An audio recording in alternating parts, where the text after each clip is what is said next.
You can also use the upvote function to upvote any other participants' questions, and questions with the highest number of upvotes will actually be picked out earlier by our speakers. So meanwhile, we will flash some ongoing promotions while we wait for the speakers to get ready. You can scan your QR codes on the banners to find out more about the promotions. So sit back before we start in probably another 3 minutes.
Okay, time now is 7:30 p.m. Once again, thank you everyone for taking your time out.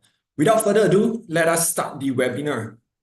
For this session, we will have a very special guest with us today, Mr. Adrian Chew from Global X.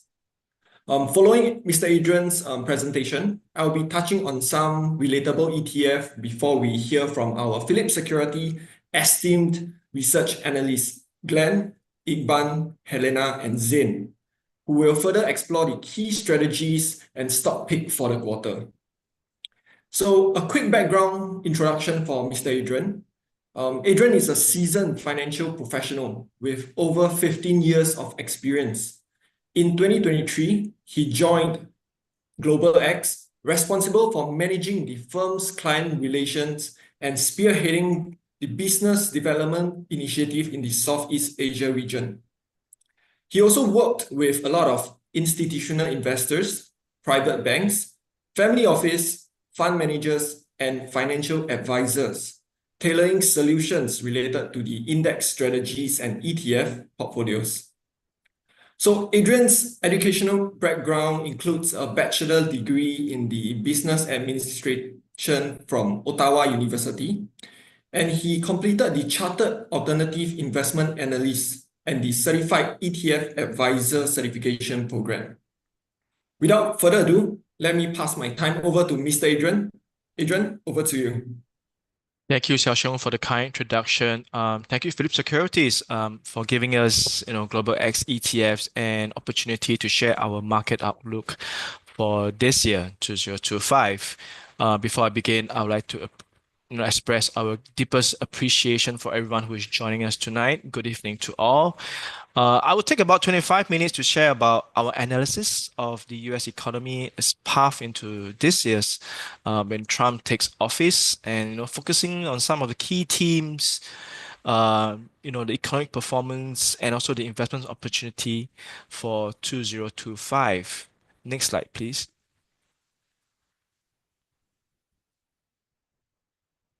Right, before I dive into the presentation, I would like to spend some time to introduce ourselves, who we are, who Global X ETF. Right, we are founded in 2008, almost exclusively into exchange traded fund. We specialize in innovative, ETF solutions. Now with AUM, we are managing an AUM of about 92 billion across 300 strategies, right? We pride ourselves with a very robust research capabilities, pioneering into thematics and alternative income exchange traded funds. Now in 2018, we became a subsidiary of the Mirae Asset, which is one of the largest Korean asset managers, expanding our global presence into 7 major exchanges and markets, right? And besides ETF, right now with the backing of Mirae Assets, we do have capabilities into the US private markets and also expertise in indexing products. Next slide, please. And with the AUM or the assets under management, it's diversified across 3 main pillars: the alternative income, thematic growth, and also in commodities. Now, income ETFs is one of the more popular themes where we see in the rising interest rate environment. We have about 22 billion in terms of AUM in that particular pillar. Right, in terms of thematic growth, we have about the same AUM in size in that size. So these are 2 major categories that we see.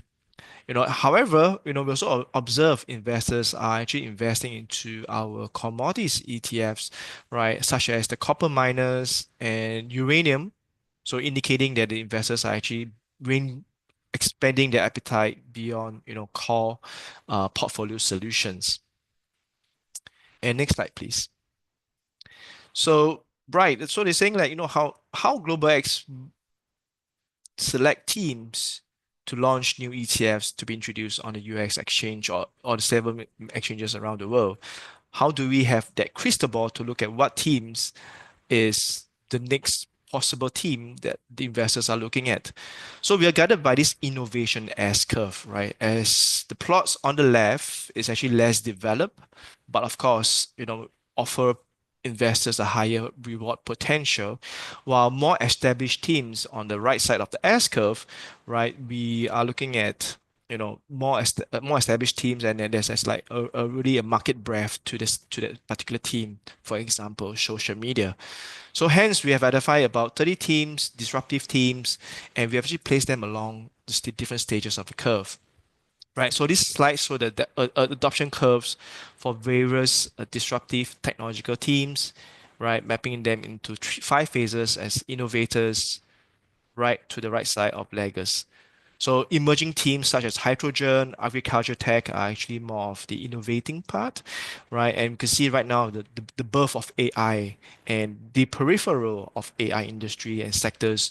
We saw it digital, we call it digital infrastructure, actually indicating within the early adopters and the late majorities.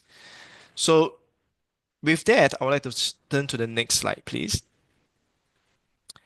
Right, so we have actually introduced ourselves, and now as we enter into 2025, we take a look at what the US economy has done last year, right? And it mostly have demonstrated very remarkable resilience with S&P 500 quadrupling since 2000s despite multiple crises. And with that, we have seen positive investor sentiments, consumers' confidence. This has persisted amid policy concerns.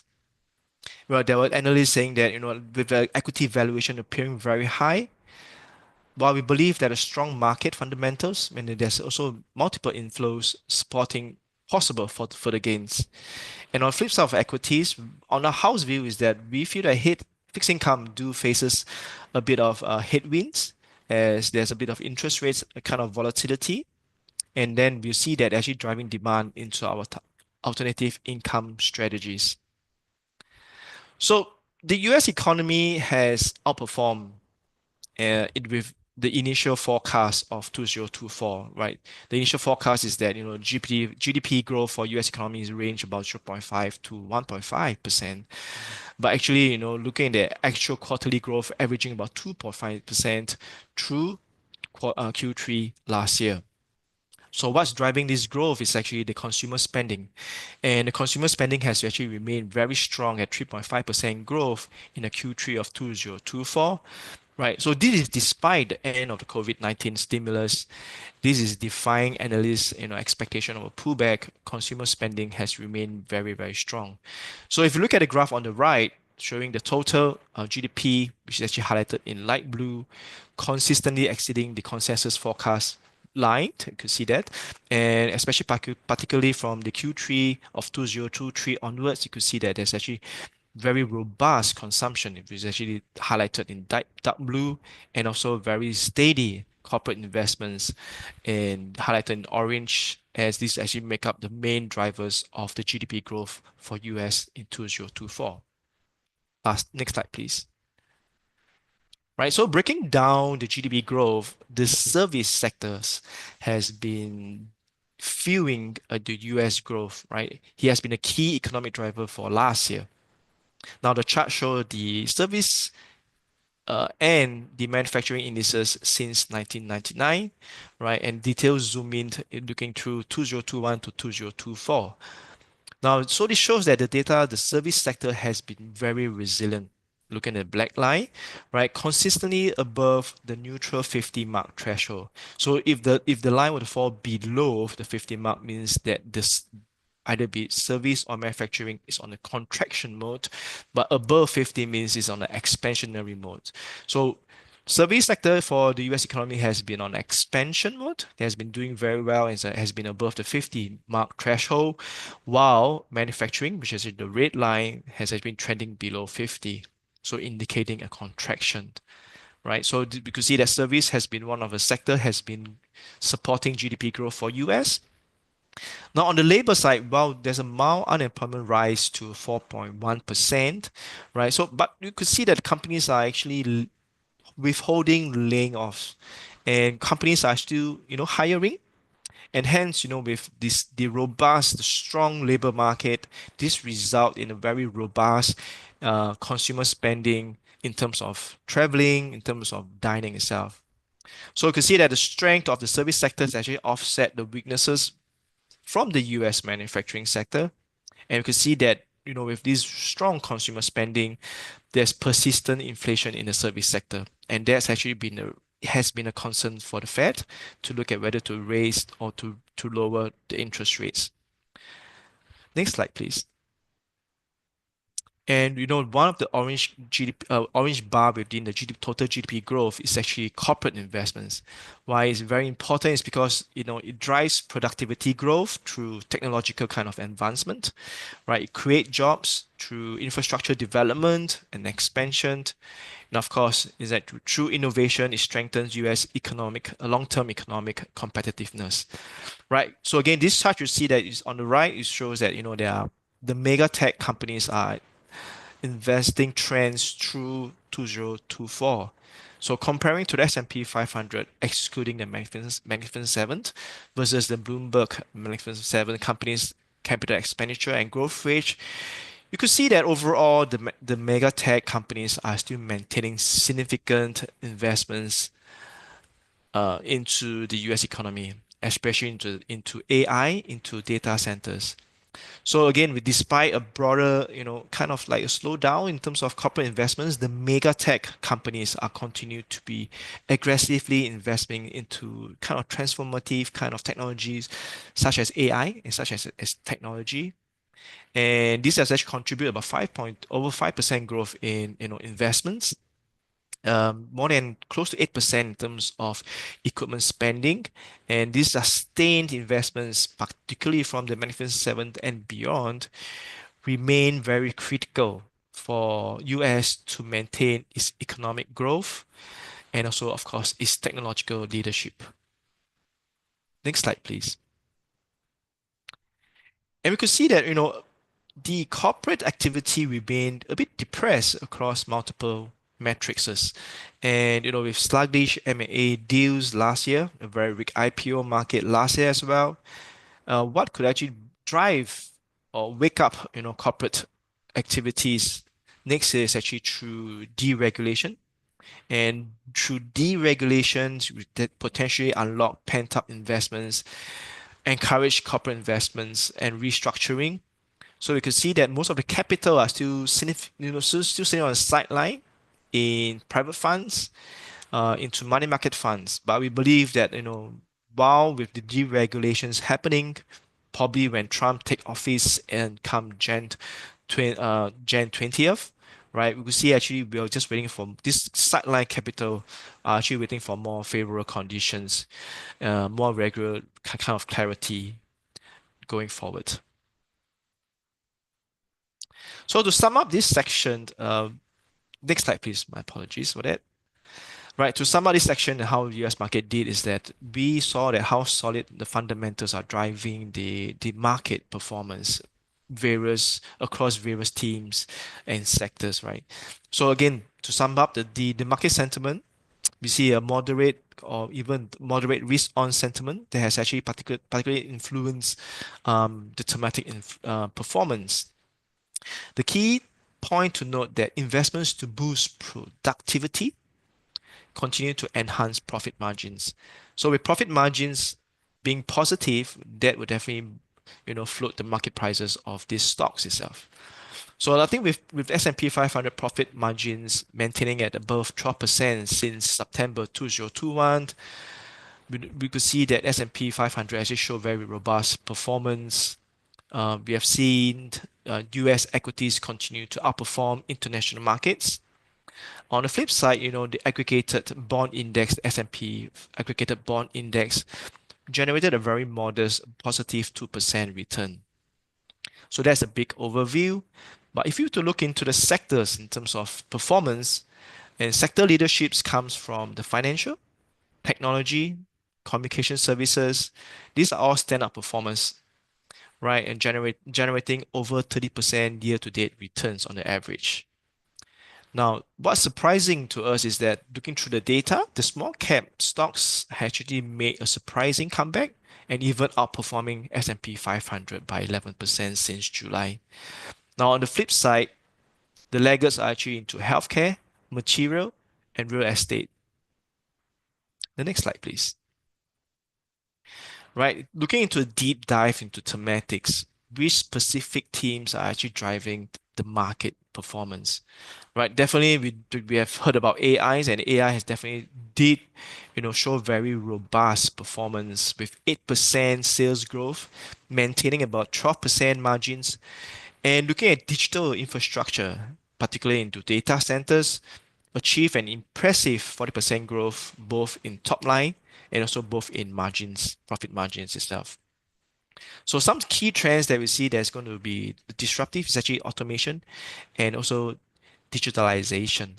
Right? We can see cybersecurity, robotics, automation showing very moderate growth, about 15, 6 to 8% kind of margins respectively.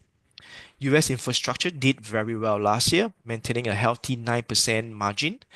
And also we saw that defense technology demonstrating a strong sales growth of more than 15%.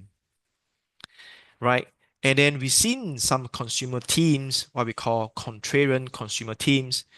We also observed that e-commerce, video games, esports, all delivering, very strong returns, defying initial consumer slowdown concerns, right? And on the flip side, while we see positive themes, we definitely want to look at the underperforming kind of sectors, right? So we right, we've seen that, clean tech, renewable energy, particularly in the hydrogen sector, have to definitely show a negative 44% kind of profit margin. And also, clean energy is especially experiencing a negative price momentum. So you could see that right from this chart on the right, blockchain is still leading with a 60% sales growth. Defense tech, fintech, show strong price momentum. And we could see that there's a very tight correlation between profit margin and, of course, price performance. So the key takeaway is that, market performance is actually flowing very close to the fundamental strength. The key themes that we continue to lead would probably be technology and also digitalization. We can conclude that, esports, e-commerce was showing unexpected resilience. And of course, there's a clear divergence in terms of traditional and emerging technological sector. There's a clear divergence between service sector and manufacturing itself. The next slide, please. So going into 2025, what are we going to look out for? And the theme that the Global X adopt is actually navigating economic uncertainty in 2025. Well, the foundation that we always talk about when we speak to clients is if you look at the three pillars, the three L's, labor, leverage, and liquidity. And all these three pillars remain very strong heading into 2025. This provides stabilities amid and despite ongoing uncertainty. Now we're definitely going to talk about the T's and the I's. We're going to definitely go across the T's. We're going to dot the I's. The T's comes into tariff and taxation. Of course, I's when you talk about Trump coming on board, we talk about immigrations, inflation, and of course, interest rates as well. Right. So again, with tariffs, if you look at tariff, how it would going to be impact is that what the chart show is that with higher tariff, it definitely demonstrates a significant effect on household, right? So you could see that income growth will definitely drop from a 0.6% down to a 0.4%, right? So income growth will drop about 20 basis points or 0.2% when the tariff exceeds 2%, right? So again, with actually the tariffs exceeding 2%, household liabilities will increase from 100 billion to 120 billion on that note.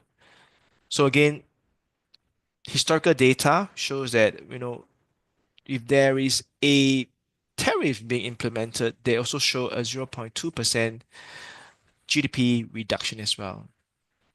So that's the impact of tariff, right?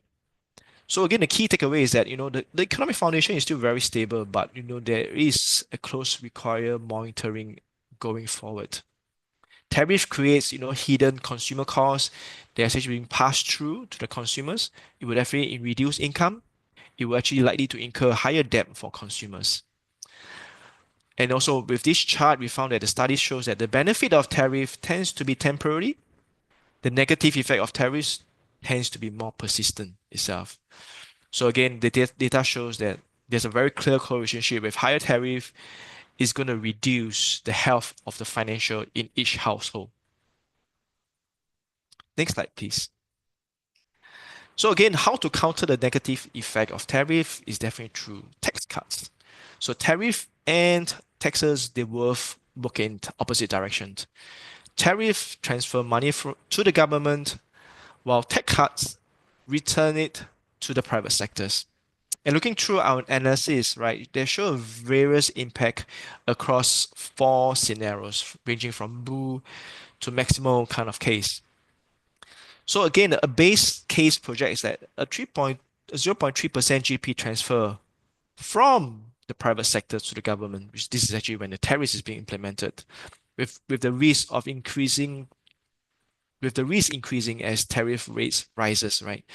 So however, this negative impact of higher tariffs can be offset by very strategic kind of tax cuts. So looking at the current context right now, the US import tariffs range average about 2%. There's 10% for China, right? the tax receipts that we receive is actually about 17% of the GDP. So we believe that a very careful policies balance between tariffs and tax cuts will be crucial for 2025 to maintain, US economic stability, right? So again, to offset the balance, a softer tariffs or larger tax cuts definitely could offset the transfer and potentially stimulate the private sector. The next slide, please.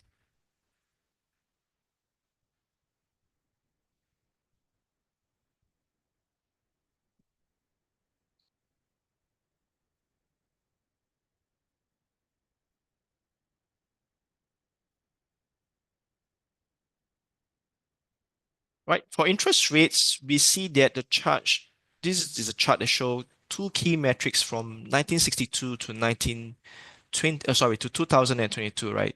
So the percentage of tariffs to a GDP is in the blue line or left-hand side of scale, and then the 10-year treasury volatility on the right-hand side of scale. So what I'm trying to say is that this chart shows that the interest rate volatility tends to increase during the higher period of tariff. So this suggests there's a higher correlationship between potential trade protectionism and market uncertainty. So looking at that, you know, the market anticipate a 100 basis points Fed cut in 2024, right? In year end, the market expect the Fed fund rate to be adjusted to, upwards from 3.75 3.93. So this is actually due to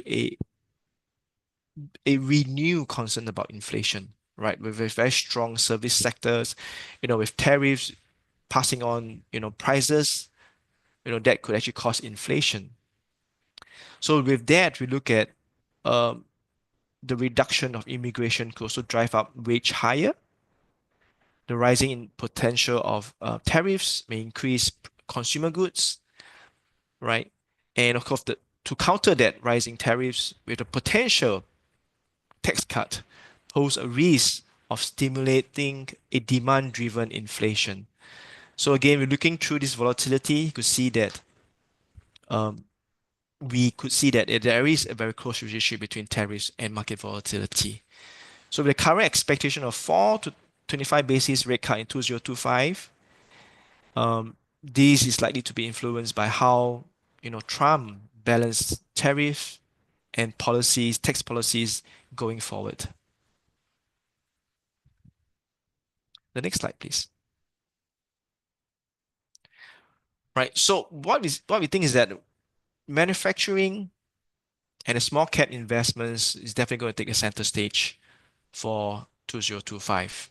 Right. Currently, we saw the ISM manufacturing is actually is below 50 contracting, right? So they're facing both challenges and of course opportunity as we step into 2025. He has contracted 23 out of 24 months, right? And manufacturing is actually a sector accounting about 7 trillion or 25% of US GDP. So again, for manufacturing, interest rate volatility remains a key risk factor. So looking at this chart again, right, there's two metrics.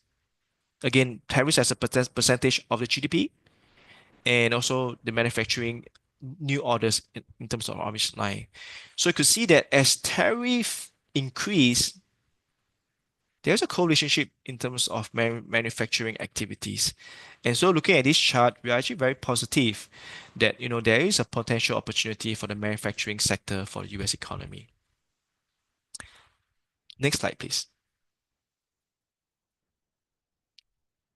Right, and we see that there's also a shift in terms of consumer, in terms of what's driving the US economy.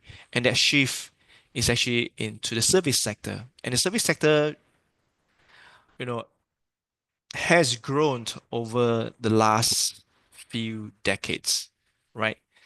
And back then, service sector is only about a small portion of the US economy, but now he has actually taken a big part of it.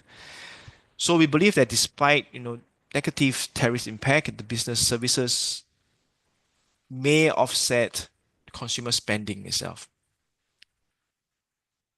And also with capital expenditure trending lower, which is look at the chart at below, we could see that actually the small and mid-cap companies show very strong, capital growth and investments in the last 2 to 3 years itself. So you can see there's a potential of 140 billion increase in terms of non-residential private investments for 2025.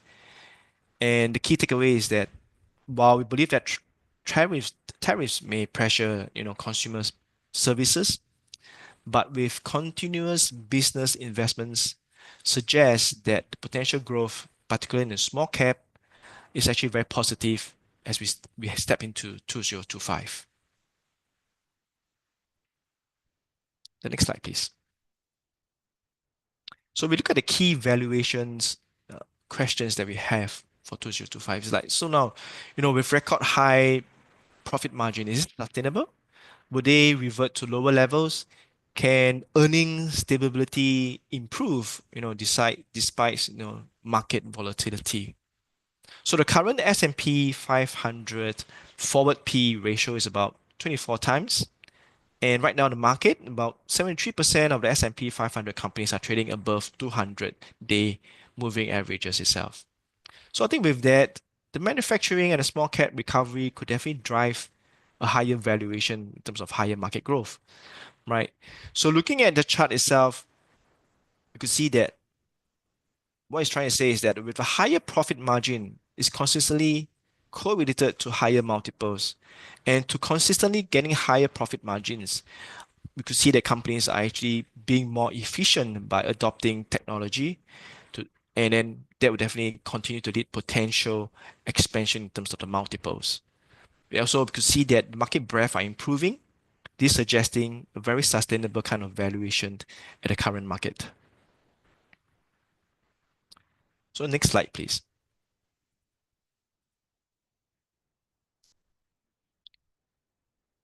Right, so we believe that the US development would definitely be the US centerpiece, right? So we right now observe that about $700 billion has actually gone into infrastructure spending, right? And this is because, US economy, US infrastructure, the roads and the bridge definitely needs urgent refresh and also refurbishment, renovation itself. So with this infrastructure spending from the IIJA, the IRA, and the CHIPS Act, we believe that the construction company, equipment company, material companies are stand to benefit from these stimulus packages, right? And of course, looking at the average, infrastructure company, US infrastructure companies currently trades below the S&P 500 valuations, despite a very strong performance. And you could see that looking at the current price, current margin itself is stabilizing around 8 to 9%. This shows there's a sustained improvement since the pre-2021 levels. Right, so again, we could see that margin enhancement through technological kind of adoption would definitely help to improve margins. And there is a potential for US infrastructure because again, right now the valuation is actually below the S&P 500, despite a very strong valuation currently at the market. The next slide, please. And of course, right now we can see there's a lot of volatility, a lot of turmoil between around Middle East, Ukraine, Russia, and it is an evolving kind of securities landscape for the US and for the world itself. There is a change in terms of securities, global securities landscape. And the defense spending is about 2.2 trillion in 2022. There is a 5% projected annual growth going forward every year. And with that, we believe that the expected revenue growth for defense companies is averaging about 10% and averaging about any margin improvement of about 5 to 8% for these defense technology companies. right? And you could see that there is a significant spending going forward itself since 2022. You could see that it sustains the growth about 8 to 10% annually for the last 2 years. So some of the growth drivers that we see in terms of defense technologies that they are actually moving away from the assets heavy kind of weaponaries like fighter jets and tanks, right? It's more of the very light asset kind of adoption. We're going for AI and drone technology when it comes to defense, right? There's also increase in terms of automation when it comes to producing in production itself. So with that, we focus of more of the onshore manufacturing. You could see that defense technology is one of the uh, beneficial sectors in 2025. The next slide, please. And also, nuclear is definitely going to play its huge role in terms of the energy evolution itself. Nuclear power is definitely gaining a renewed attention as the world is hungry for energy. It's actually become a key component in terms of achieving energy diversification. Now, why nuclear is very important? Because there's a growing energy demand from AI and from the technological kind of sectors. Major technology companies are actually investing in very small nuclear solutions. And of course, on the broader scale, in the international level, there is an expansion plan in Germany, Japan, and Australia to actually introduce nuclear power as one of their to meet their energy needs itself.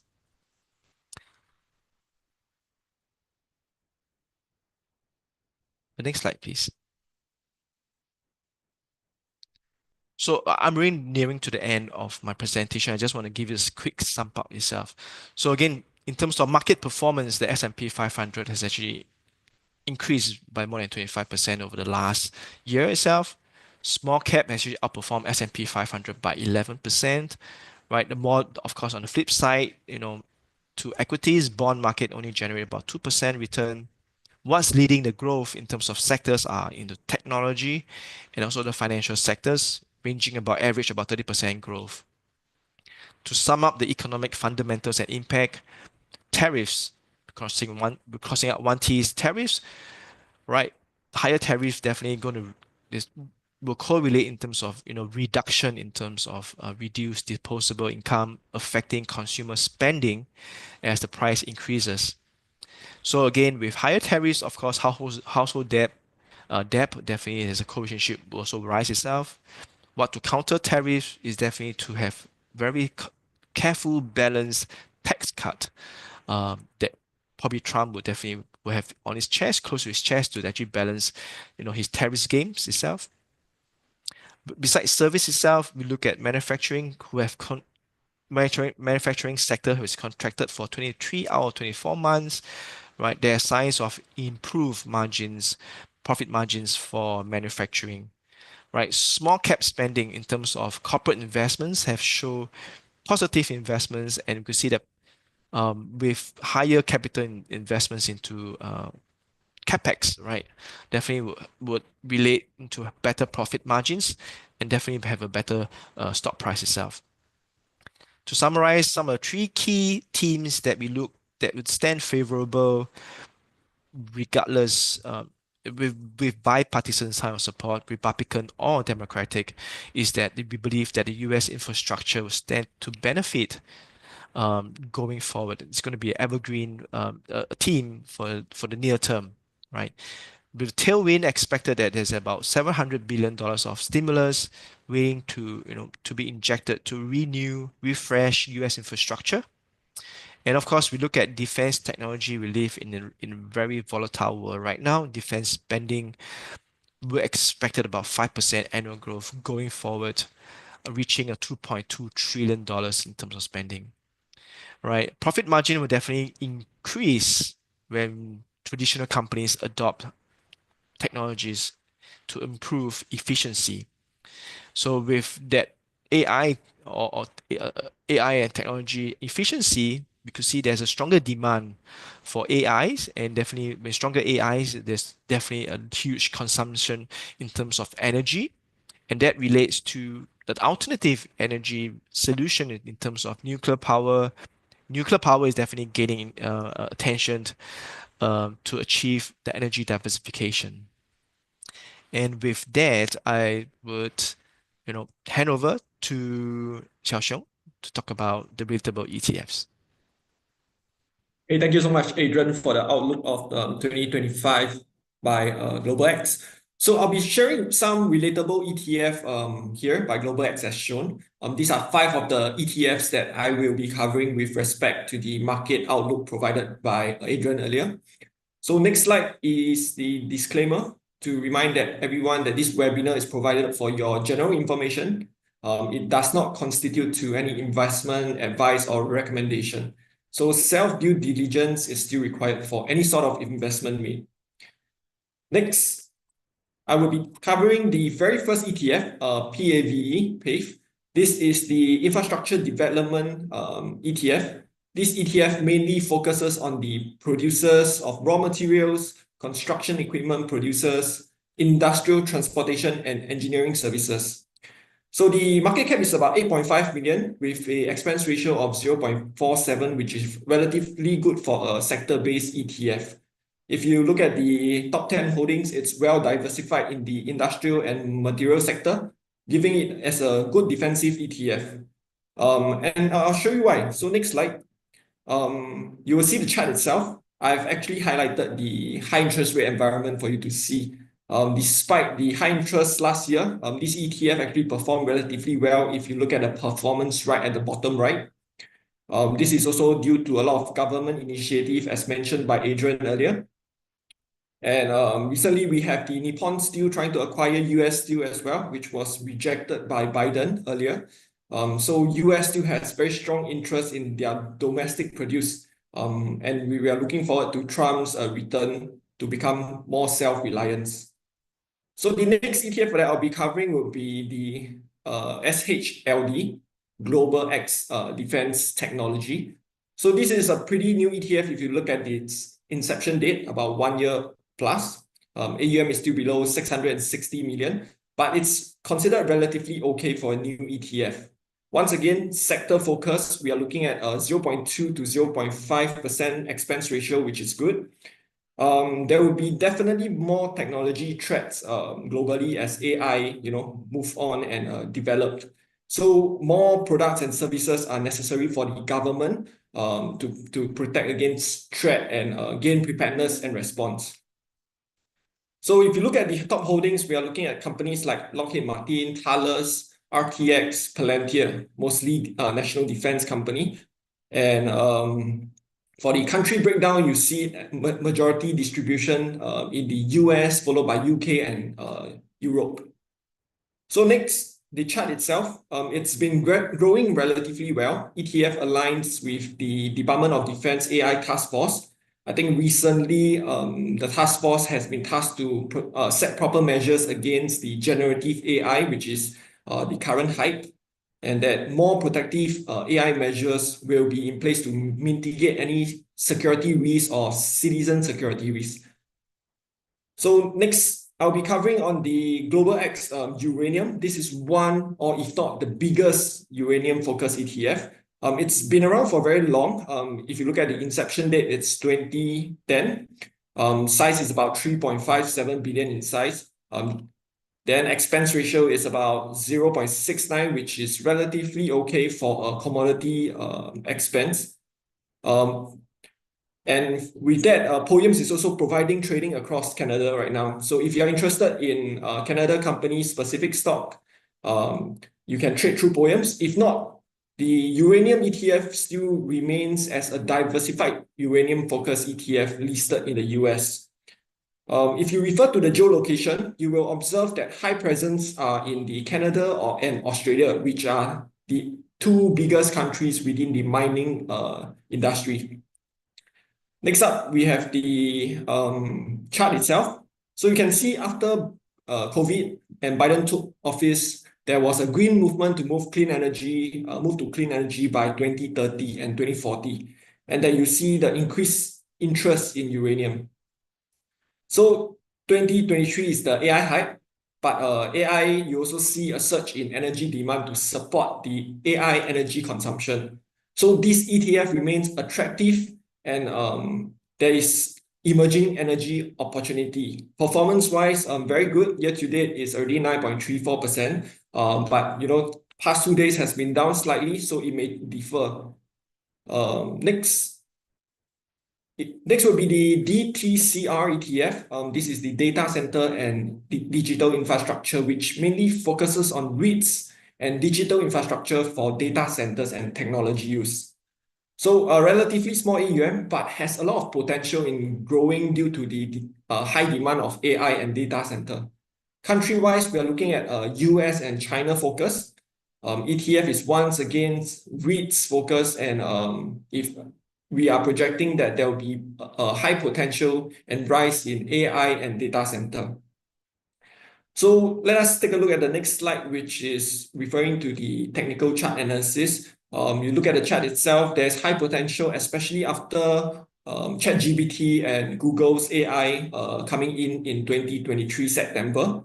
We also need to take note that there is a lot of 5G development coming up and projection all the way until 2026. So we are looking to see this ETF grow even further. 1 year performance is great at 22% with the increasing growth of AI demand as well.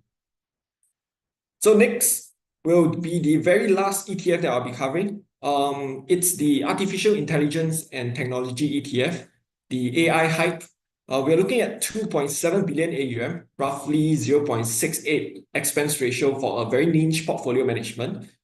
This is mainly US focused. If you look at the top 10 holdings, you see a lot of top holdings of the US, and they have focus on China as well in terms of growing AI technology. So top holdings you're looking at is Tesla, AVGO, ServiceNow. And next, if we look at the chart, the initial phase will show you that the AI hype was within the line, and then it gradually fell. So the highlighted box actually should be on the right-hand side more, where the ChatGPT actually came about in September 2023. So that's where you see the gradual increase for the artificial intelligence and technology. Earlier on was actually the hype where all the companies mentioned their AI in any meeting, and then the stock gradually increased. But now, when the ChatGPT came about and everyone saw the potential of AI, you see this ETF growing a lot more and the gradual increase. So this ETF is a high growth potential, projected about 20 times in the long term. There's a lot of commercialization for AI already, but there's still a lot more to grow in maybe the agricultural and even healthcare that AI can help. So performance-wise, very good, definitely set for the long run. And next, I will actually hand my time over to our Phillip Security Research Analyst. Once again, if you guys got any questions, please feel free to input in the Q&A segment. If not, I will hand my time now over to Glenn. Over to you, Glenn. Hey, thanks so much, Xiaoxiong. Yeah, just like to again express our thanks to Adrian from Global X for doing the initial part with the macro, and also Xiaoxiong on the ETFs. So I'll just go ahead quickly with research PSR's first quarter outlook in 2025. So this is just the usual disclaimer, just to say that most of all the research is from public sources, and please to contact your financial advisor before making any financial decisions. Now, moving on to the next slide, we'll have this a brief outlook on the content that we're going to have, for the next 20-30 minutes or so. Firstly, a few investment themes, mainly the banks, semicons, as well as a bit of AI. We also have a bit of other stock picks that we're going to include that doesn't fall into these investment themes. And ending off with the TA with Zain, and last but not least, the overall Q&A. So now let's go straight to the investment themes. Yeah, so the first one would be the US banks. And I think the main story now, what we're all looking at is, the lower than expected rate cuts. How is it going to affect the banks? Are they going to benefit? What's going to happen if more rate cuts come in, and if fewer rate cuts comes in, and whatnot. So moving to the first slide, it's just a brief overview on the US banks. we're just indicating here that basically the banks are still going strong despite rate cuts. Orange line here is the Dow Jones US Banks Index. We can see, it just basically follows the blue line, which is the Fed funds rate. But interestingly, what's happening in the last few months or in the last few quarters is that even though the rates have been cut, but the banks have still been doing well, right? Their share price performance has been up, earnings wise, not as well as I would say in 2023, but share price is still doing well. And why is there suddenly this inverse? So in my next few slides will explain this into more detail. Yep. So going to the next slide, this is just a quick overview on the bank's third quarter results. I took the top 4 banks in the US, so it's basically JPM, Bank of America, Wells Fargo, and Citi. We do cover 3 of them, so we covered the first 3, JPM, Bank of America, as well as Wells Fargo. So what caused the banks to perform not well, I would say, but to maybe not perform as badly as they would have? I think the key factor here would be their investment banking. So we have seen that capital markets have become more vibrant. That's why investment banking has done this tremendous recovery, and this has really helped the banks sort of buffer the losses which they have seen from their net interest income. So net interest income has continued to decline, mainly due to the higher cost of funds, as well as a bit of asset yield growth stagnation. So again, non-interest income was really the driver for the US banks. Provisions have also increased slightly, but it's from higher credit card charge-offs, but this is really more of a return to this normalized level pre-pandemic, right? So I have another slide on that later, but we'll go into more detail in the next slides. So next slide, is basically just showing the US banks' net interest income and net interest margins against the Fed rates. So we have seen this sort of slow down in the Fed rates and a bit of a cut coming in as well. But surprisingly, while rates haven't increased and they've gone down, right? But the net interest income net interest margin, has actually increased by 6 basis points from the last quarter. So we're looking at third quarter to the second quarter, and this is a bit of a turnaround from the previous 3 quarters where they actually declined by 14 basis points. So currently it's still below the pre-pandemic average of 3.25%.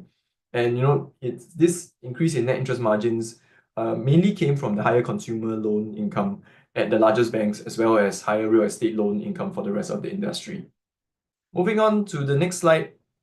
Yeah, so this is a very interesting slide. It sort of explains why the bank's net interest margins are finally improving. And if you look at it previously, net interest margins were in this sort of continuous decline. It's because the good old days are gone when the banks are able to get a much larger sort of rates yields from their loans, and then still give the consumers very low sort of deposit rates, low costs for them. So what we have seen in the last few quarters is that the cost of funds have actually outpaced the asset yield growth. But we're finally seeing this turn around. You see the orange line here has finally sort of overlapped the red line, which is the cost of fund repricing. So during this quarter, the loan yields did increase by 13 basis points and deposit costs increased by 8 basis points. So, it's a 5 basis points sort of gap, which is why we saw net interest margins finally improve. Now, moving on to the next slide. So this is also another slide, which sort of we can sort of predict, how the banks will be doing in terms of their net interest income. So this shows the loans growth, and we did it against the nominal GDP because we don't want loans growth to outpace the GDP growth. If that happens, then it's just we'll be looking. It's a sort of a recession indicator, one of the indicators that we use, right? You look at so what we are seeing in the last few quarters, loans growth has been quite subdued, but the banks have been also lending quite moderately, and also consumers being more prudent with their borrowing due to the high interest rates. So currently, interest rates have finally been cut, and we do see this spike up in their loans growth, and it mainly came from non-depository financial institutions, and also a bit coming from the consumer loans, which is mostly credit card loans, that drove the increase. All other major loan categories have also sort of showed growth, except for the construction and development, as well as the commercial and industrial loans. Yep. So now moving on to my last slide, it's just a brief slide on the asset quality of the US banking sector, mainly the past due and non-accrual. We shorten it to PDNA loans. So these are loans that are 30 or more days past due or in non-accrual status, as well as the net charge-off rate. So it was up slightly, 6 basis points quarter on quarter, but it's still well below the pre-pandemic average of 1.94%. And the main increase was from the non-owner occupied commercial real estate loans that was driven by office portfolios at only the largest banks. So the smaller banks, the regional banks, were not as affected. And but if you look at it, it's still quite okay, quite positive, because the banks, these large banks or largest banks, have very lower concentrations of these loans in relation to their total assets. So it still forms a very small portion of their total loan portfolio and total assets.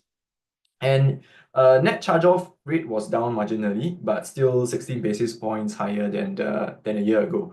And this came if you remember, previously I mentioned that loans growth was contributed by credit card loans. So credit card loans also come with higher charge-off rates. So hence higher credit card net charge-offs actually caused the increase to this net charge-off ratio.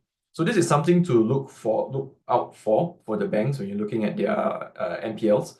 However, is a good news also, because the focus has sort of shifted away from the office commercial real estates and now to credit card, as credit card debt has continued to increase and interest rates also remain relatively high. So that's all I have for the banking sector. I'll now hand it over to Iqban to cover the semicons. Thanks.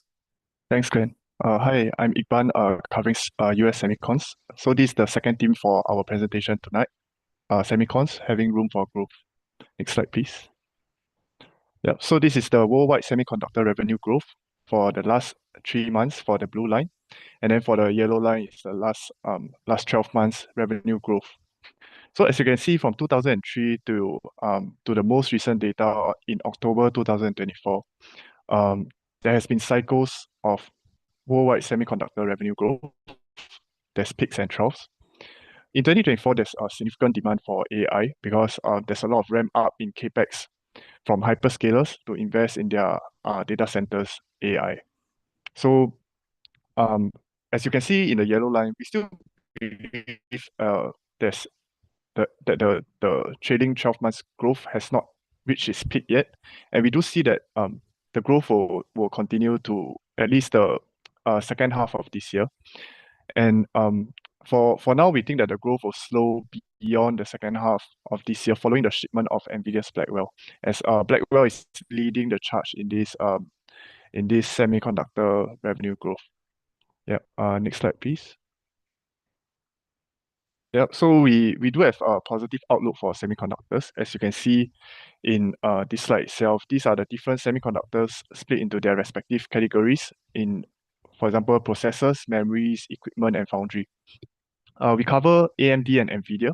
As for Broadcom, there's been a lot of attention recently. For AMD, they have performed quite well in terms of PATMI and revenue, and they guided 21.6% year-on-year growth for the final quarter in December. They believe that the growth will mainly come from data center and also growth in the client PC segment.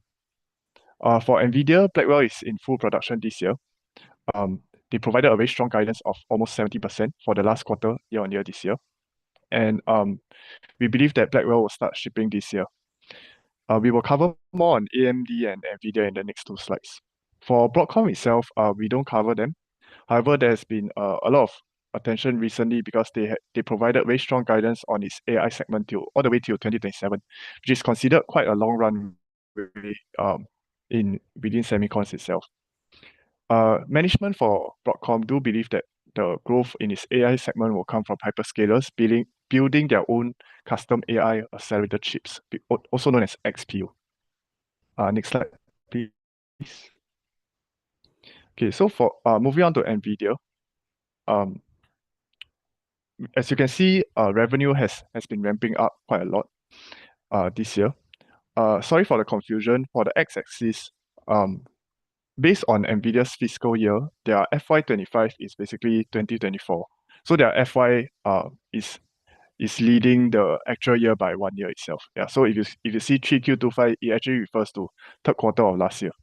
Yeah. So as you can see for the gross margins, it has been plateauing because Blackwell is in full production. So NVIDIA management do expect higher costs within the data center segment to produce the Blackwell. So we do expect increased costs when the Blackwell is being produced this year. However, we do see a very strong revenue growth because of Blackwell, as it is the most advanced AI GPU in the market, and it is around 1.5 to 2 times better than its predecessor, the Hopper GPU. And we do believe that because hyperscalers want to invest in the best infrastructure to stay ahead in this AI competition, we do think that the strong demand of Blackwell will continue in this year. Yeah. For this year itself, there has been a lot of growth for the Hopper product, and the CEO Jensen has stated that Hopper has been the fastest product ramp in the company's history, which leads to the high revenue growth this year itself. For our recommendation, we do recommend accumulate because recently the price has ran up quite a lot in recent months. We do see some near-term risks because of Trump's inauguration at the end of this month, and we do think that he may impose some tariff policies which may affect the stock itself. However, we don't think that it will be as severe as 2018 because NVIDIA has less exposure to China right now. Next slide, please. Moving on to AMD, we do see AMD benefiting from the strong AI demand as well. As you can see in 2023 itself, there's some weakness because of their PC segment. However, it recovered in 2024 and it crossed into the positive region in terms of the last 12 months growth. This is because there has been increasing MI300X GPU deployments from Microsoft, Meta, and Oracle, which are data centers and who increase their capex in their data centers. Yeah, and some customers also feedback that the inference performance of AMD's MI300X has been better than NVIDIA's H100 Hopper GPU. Yeah, so we do think that AMD can capture some of this growing AI demand.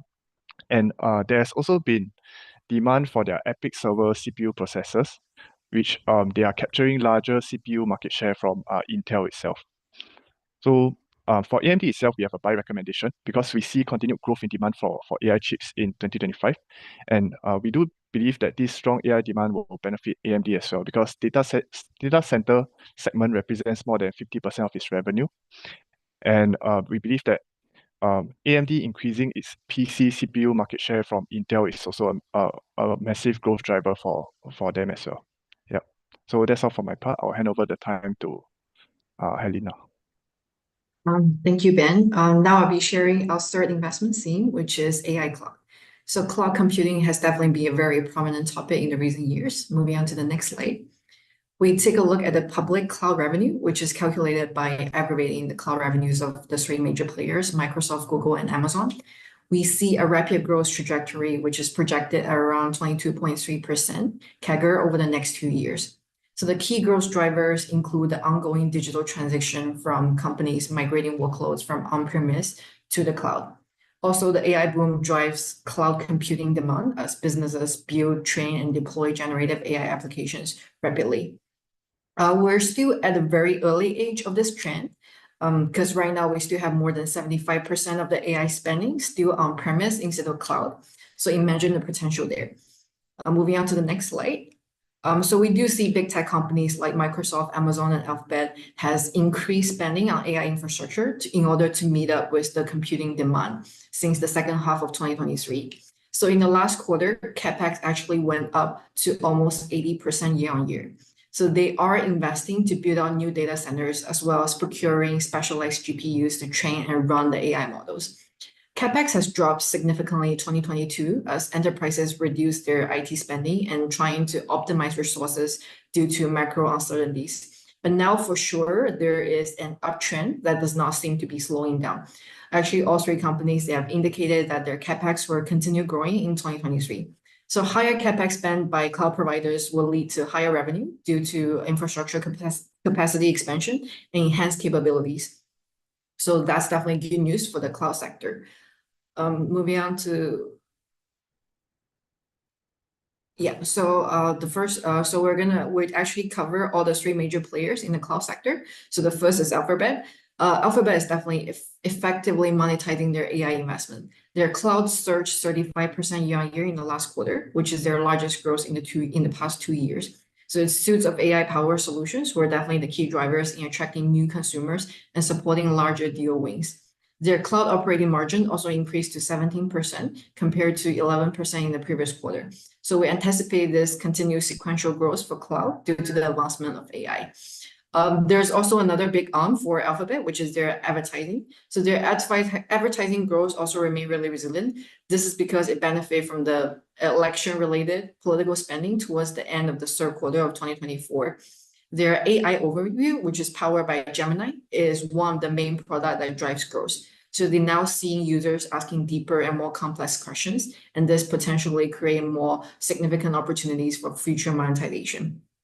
They also have commentary that they're still maintaining costs, so operating expenditure growth remain very low by only 5% year-on-year. This implied more margin upside. So we have a buy recommendation for Alphabet with a target price of $240.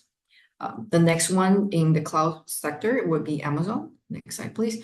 Yeah, so for Amazon, it's a similar story. They experienced very phenomenal growth in their cloud sector, which is 90% year-on-year growth in AWS, which is also their largest revenue growth in the last 7 quarters. So this growth also was fueled by consumers expanding their cloud preference. And AWS is also a very high margin business. So growth in it kind of boosts Amazon's overall operating margin as well. And we expect this growth to accelerate. And despite another big arm for Amazon would be their e-commerce sector. Despite we now do see greater price sensitivity among customers, we do see the trend of people looking for bargains and just buying lower price products. But Amazon's retail services, they're still seeing very solid traction. This is because they have a continued focus on cost management in terms of better inventory distribution. The second is because they have a shift towards lower ASP products and essential categories in order to align with consumers' changing preference. They're also trying to grow their subscription revenue through increased discount for Prime members, and also they're trying to grow their advertising sector. So overall, we're very optimistic on Amazon. We have a buy recommendation with a target price of $240. And the last cloud player that we have would be Microsoft. So also very similar story for Microsoft. They experienced very phenomenal growth in their cloud sector of 34%. Actually, in the graph, you do see the cloud sector is actually going down. It's the blue line. It went down to 15%. That is because just recently, Microsoft actually changed their way of recognizing the revenue. So they kind of adjusted the cloud revenue down. So if we were to calculate the growth compared to previous results, also adjusted down, the growth is actually above 30%. Other than cloud, they also have very strong demand for their Office 365. This growth was fueled by expansion in consumer base and higher average revenue per user. So overall, we have a cumulative rating with a target price of $480. So that would be the end for our all three investment Caesars. But we're just going to share more about other counters in case you're interested in that, just to let you know our thoughts on that. So the next one would be Apple. So for Apple, just looking at the fundamentals, the highlight that Apple has would be their services segment, which has consistently achieved strong double-digit growth. Services is a very high margin business. It has been a key driver of growth and margin expansion. And because many of the subscriptions are recurring, so this coupled up with Apple's expanding store base definitely makes revenue growth highly predictable. And services now exceed more than 1 billion paid subscriptions. So that's more than twice the count from 4 years ago.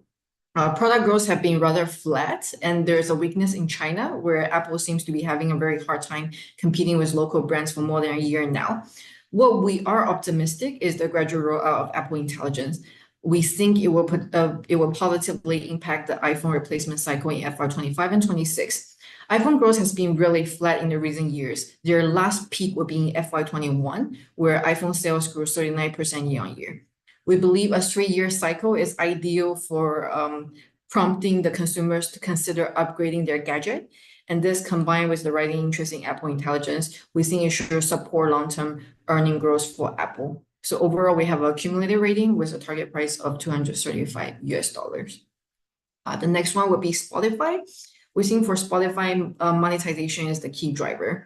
So for Spotify, their MAU in the last quarter beforehand missed guidance, but in the most recent quarter, it has bounced back, largely thanks to the more efficient marketing effort.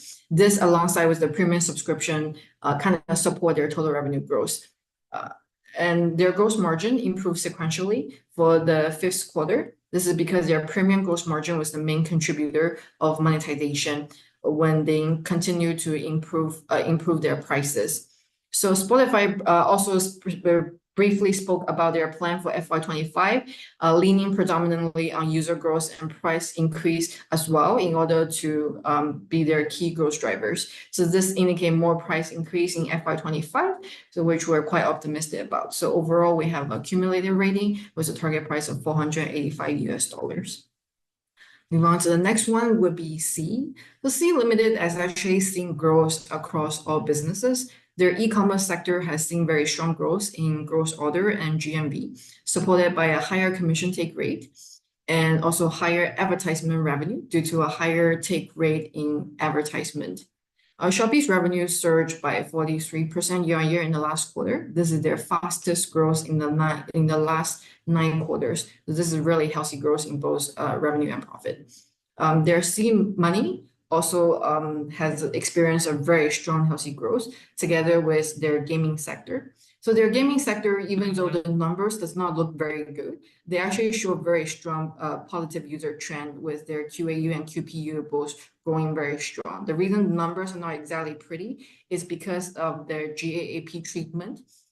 So they're deferring a greater portion of their revenue into the fourth quarter of FY24, which is why we do expect gaming's revenue to backlog very strongly into the last quarter, following their management's guidance of a full year growth of around 30% year-on-year. But all these are largely within like anticipation, and we see that the current stock price have already pricing most of it, which is why we remain neutral with a target price of $100. And the last counter I'll be sharing would be Netflix. So Netflix do show a very solid result. Their app business is scaling very well. They also have very positive guidance moving on to FY25, which they have guided double-digit growth in revenue. And they also expect a 5% point year-on-year improvement in their operating margin for the last quarter of FY24 as well as FY25. So overall, very strong set of results. Their membership continues to grow, price is increasing, and margins have been trending upwards. We expect the company to stay in the leadership position because Netflix right now, they have 35% more membership than its main competitor, which is Disney. And their monetization is almost twice as better. However, we think the valuation right now seems quite full at 28x FY25 PE, which is a significant premium already over the industry average of 17x, which is why we maintain our neutral recommendation with a target price of $695. That's all from me. Now I'll pass my time to Zane to talk about the presidential election. Yeah, thanks, Helena. I'll just talk about the seasonality trends during the first year of a presidential cycle, as well as the technical outlook for some of the indices and the ETFs covered by Xiaoxiong earlier. Yeah, so my first slide will be talking about some of the what are the kind of returns that we could be seeing during a Democrat to Republican transition. So come January 20th, we'll be transiting from Biden's administration to Trump's administration. And looking in terms of history, when we have a Democrat to Republican transition, typically we see slightly higher returns, about 1 to 2% in the 1 to 3 months post-election. However, these returns sort of taper off as time goes by, and they even go into a negative about 2%. 12 months post-election. This contrary as compared to a Democrat staying in power where the returns actually increase over time, reaching about close to 8% in the 12 months after election. Then second thing is that let's look at the historical returns following a Republican sweep. So as we know now, the Republicans control the presidency, the House, as well as the Senate. So it's a government trifecta. In history, we have 6 occurrences of a Republican sweep, including the election last year. Typically, we see about 2% returns for S&P 500 1 month post-election, about 4% returns continuing on from 3 months to 6 months post-election. And then going to this 12 months, we see the returns falter a bit, reaching about 0.5%. For year 2000, we could be seeing a bit of a negative returns due to the dot-com bubble. But if we disregard that, mostly we are still likely to see some of the positive returns throughout the whole year following election. And last but not least, let's look at some of the seasonality for first quarter of this year in the first year of a presidential cycle. So in January, we could be expecting about 0.7% returns on average with a win rate of about 60%. The weakest returns we could be expecting is in February, with typically about negative 1.6% returns. And the percentage of February ending in the green is actually less than 50% when we look at from January to March. Going to March, average return is about 0.6%, with a probability of it being positive just slightly over 50%. So overall, if we base on seasonality, we could be looking at quite an average first quarter performance in the first year of a presidential cycle. Next one, in terms of technical outlook, first I'll be going through the outlook for Nasdaq. So looking at Nasdaq's recent chart, we are seeing that it's currently doing a sideways consolidation above the 19,100 level. We are seeing a bit of a slight weakness where it actually broke down this short-term trendline support over here. But overall, the bullish trend is still intact. When you look far back, is still trading in this blue color ascending broadening wedge. So I think for first quarter, we could be seeing a bit of a consolidation still, as the market sort of consolidates some of the huge gains made throughout the summer period last year. So our first quarter target is about 18,700 to about 20,000 thereabout. As for S&P 500, it's currently in a bit of a consolidation as well, in this descending triangle formation highlighted in blue. It's also just trading sideways above the $5,855 level with a bit of a slight weakness in the short term, where it actually broke down this short-term trendline support over here. So I think for first quarter, likely we could be seeing some sort of a sideways movement going ahead with a target range of about 5,800 to about 6,000 for first quarter. Talking about some of the TA for the ETFs touched on earlier. First one is the US Infrastructure Development ETF, PAVE. So looking in terms of the chart, I think this the price is actually coming to an area of confluence. Firstly, we could be seeing the price actually retesting this uptrend support line highlighted in blue, which proven as a few multiple support points in the past. And secondly, it could be doing a back test of the breakout of a consolidation at around $39.50. And last but not least, it's coming towards this 50-day moving average support in orange, which has proven to be a dynamic support in the past circle. Now, so for current support zone is about $38.80 to about $40.50, with resistance at $43.30 to about $46. And secondly, for the uranium ETF, URA, is just I think it's just consolidating sideways currently.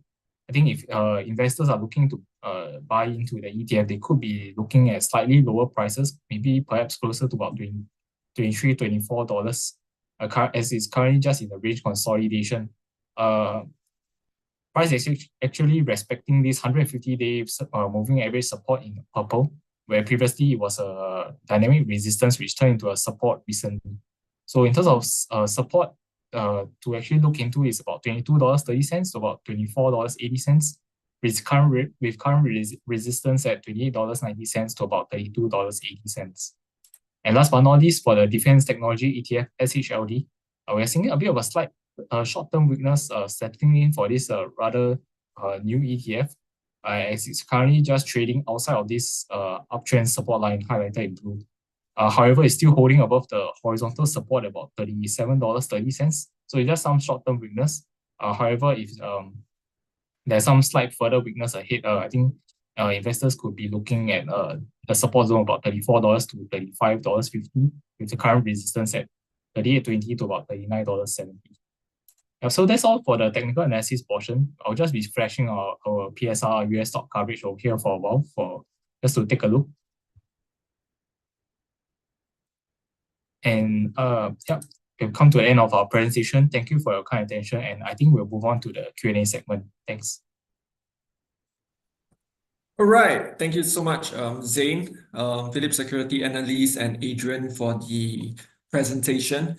So now we are at the Q&A segment. There's a lot of questions, a lot of interest in Global X with the market. So let us take our time to answer this. But maybe I'll just kick off first.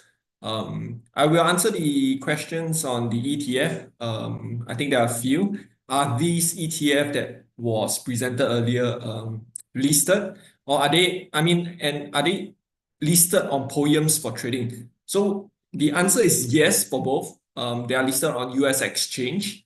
If I have posted the Global X ETF link right below in the chat for everyone. If you are free, it's free to access. Just click on the link. All the details are there, updated, up to date. So you can find them on the Global X ETF. So they are listed and you can trade them through on POEM's platform. So I'll answer that question already. The second question, I think quite popular to Adrian. What is your view on quantum computing for 2025? Yeah, Adrian, over to you. Right. Thank you, Han, for that question, and that is actually a very insightful question, right? So, but quantum, if you look at the innovation S-curve that I did mention earlier, it's like we look at what are the themes that's going to be disruptive, it's going to be long term, it's going to challenge the traditional status quo, and quantum computing was actually one of the sectors or one of the areas that we did consider as well. But however, to that team sits really as a subset as of artificial intelligence itself. And why do we say that? Is because if you look at some of the companies and stocks that is really looking at quantum computing at the moment, I mean, it could change in the future. But if you look at it right now, I think the pure play quantum companies is probably listed in the US exchange right now. It's just probably about three to four companies, 3 to 4 stocks available, and it's you could see that it's too small to be to be added into a fund, or it could be a very very small kind of team that we feel that it fits more into a subset of artificial intelligence rather than a disruptive team itself, right? I mean, in that sense, like quantum computing sits very well as also into the business operating of the likes of IBM, Google, and Alphabet, and Intel itself. So they have very significant kind of quantum programs that is already within the existing kind of AI story. So that's the reason why my view that quantum computing is essential to AI in terms of growing, but that kind of positive view of quantum computing would definitely be translated into a more uplift and more adoption of AI technology going forward.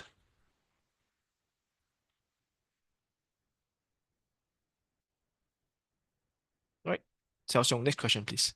I hope I answered the question. Yes. Thanks. Thank you so much, Adrian. I think there's one more. Let me get it out.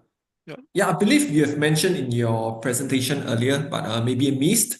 Yep. But which sector will Global X be looking out for this year?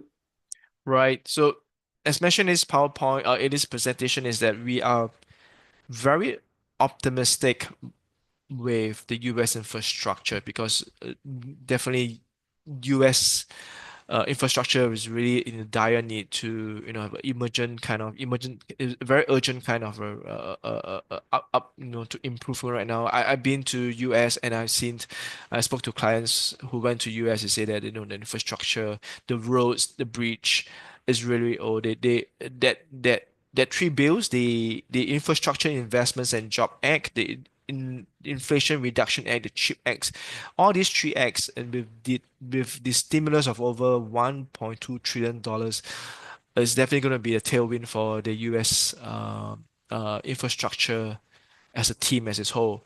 And the question is that, before the US election, but what if happen if Kamala wins, or what happen if Trump wins? We want something that we want a team that sits well with both parties, Democratic parties, and we find that with bipartisan support into US infrastructure, and they come together, they sign all these three bills to really, be focused on refreshing, rejuvenating US infrastructure. I think that is one of the sectors that would do well into 2025. Defense technology, right, is something that we see that, we're living in a more deglobalized kind of environment. The world is getting a bit more volatile. Defense technology has actually skewed away from, assets heavy army tanks, fighter jets, aircraft carriers, into more light asset light kind of drones, kind of cybersecurity kind of attack.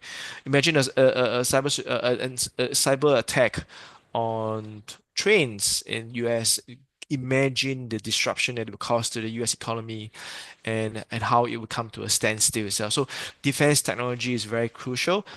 Again, with bipartisan support, where they signed a bill, the National Defense Authorization Act, NDAA Act, right? They have about $900 billion approved to really just go into defense technology. So with an annual 5% growth, hitting about 2.24 trillion in spending, defense technology is something that we are very positive on. And of course, we have talking about AI for the last 2 to 3 years, and we got to look beyond AI. AI requires data centers. Data centers requires a lot of energy to cool down, to a lot of energy to produce electricity, and thinking 2 steps ahead. We have heard about Google, Microsoft building small modular nuclear reactor just next to the data centers to cool the data centers to support the hungry the top demand for AI technology, and that power to run AI is going to come from nuclear energy. So these are the three themes I did mention. Over to Xiaoxiong. Thank you so much, Adrian, for the insightful outlook from Global X. So we may be a little short on time, but I will be selective on the question. I think one of the popular question is that by Michael, next week is US banks reporting earnings. Do you think they would beat guidance or fail to meet guidance? For this, I think it will be best directed to Glenn. Glenn? Yeah. Thanks, Xiaoxiong. Yeah, this is an excellent question. Michael. Yeah, I think everyone will be asking, will they beat the guidance or not? I would say, as an analyst, when you look at the guidance, you would think that they will try to meet it, but in actual fact, it really depends on the environment that the banks are in. So you look at the environment now, you can see that the banks are doing well in their non-interest income, particularly investment banking, a bit of fee income recovery as well. But the banks that are strong in or concentrate on net interest income, like loans, those banks will probably not really do as well. Credit card fees as well. So for those banks, you're looking at retail banks. I think Wells Fargo is a good example. It might miss guidance, mainly due to the fact that credit card debt is rising. There's a bit more charge-offs also. So that might be a cause for them to miss the guidance. But banks that concentrate in investment banking, banks like Morgan Stanley, Goldman Sachs, yeah, those will probably beat the guidance again, right? And then you look at banks that concentrate in asset management, wealth management, like Bank of America. Those will also probably do decently well. I think they will either meet the guidance or beat guidance. I think and of course, you look at the largest bank, which I haven't spoken on yet, JP Morgan. JP Morgan is really doing a bit of everything. So they have their, hand in almost every pie, right, out there. It really depends how well their net interest income, net interest margins go.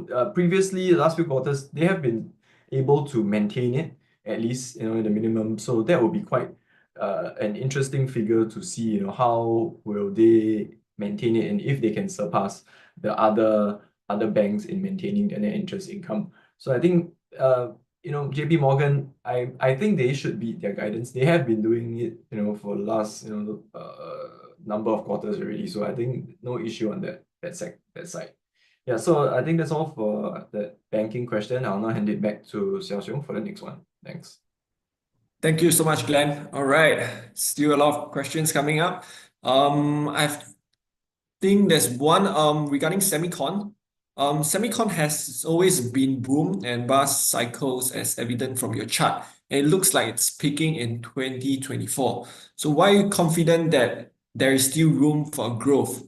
Okay, we will take this question. I believe this question will be best directed to Iqbal. Yes. Yes, Yeah, thanks, Xiaoxiong. Iqbal, over to you. Yeah. Yes, you're right that based on the chart itself, we can see that the last 12 months revenue growth has almost been peaking. However, we do think that there is still a short runway for revenue to be growing because Blackwell is in full production. We think that NVIDIA leads the charge in terms of Semicon's revenue, and currently they are fully producing Blackwell. However, it has not started shipment yet. They think that shipment will start. They say that it will start in December. However, there's been some delays here and there. So the full ramp up of we think that the full ramp up of Blackwell will start this year, and we think that it will last maybe until the middle of this year itself. So following the middle of this year, then we will have to see whether the revenue can continue going from there. Yeah. Hope that answers your question. Thanks. Thank you so much, Iqbal. Okay, and we can probably go for the very last questions. From Helen Low. What's your view on the US government wanting Alphabet to spin off the search engine? This question is probably best posted to Helena. Helena, over to you. Sure. Thanks, Xiaoxiong. The way I look at it, it's almost similar to the 1990s when the US government, they attempt to break up Microsoft. So for a big company, this kind of stuff usually it lasts very long. So for the Microsoft case, in 2000, the judge ruled in favor of the government, but then Microsoft managed to appeal it 1 year later, and they kind of just dropped the case. So I would say it might not likely to even happen, and even if it happened, it's probably not going to be in a very short time span. So if in the case it were to happen, I think it will not affect Google as much as compared to companies like Apple, because part of the action being considered is blocking Google from paying to have its search engine pre-installed on smartphones. So Google is allegedly they're paying Apple a huge sum of money, roughly like 20 billion every year, in order for Apple to put Google as the default search engine on their Safari. So for a company like Apple, it's basically like the sweetest deal in the world, right? You don't have, there's basically no cost. There's 20 billion, it's just pure profit for Apple. So I would guess if it were to happen, it's probably going to affect Apple more than Alphabet.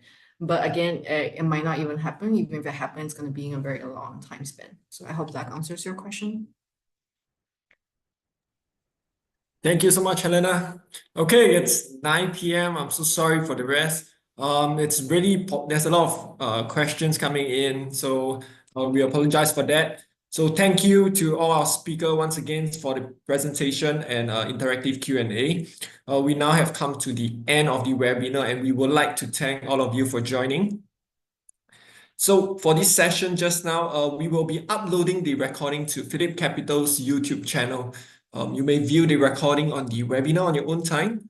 Also, we have many other interesting webinars ongoing almost every other day. So you may view our full list of free webinars on our website.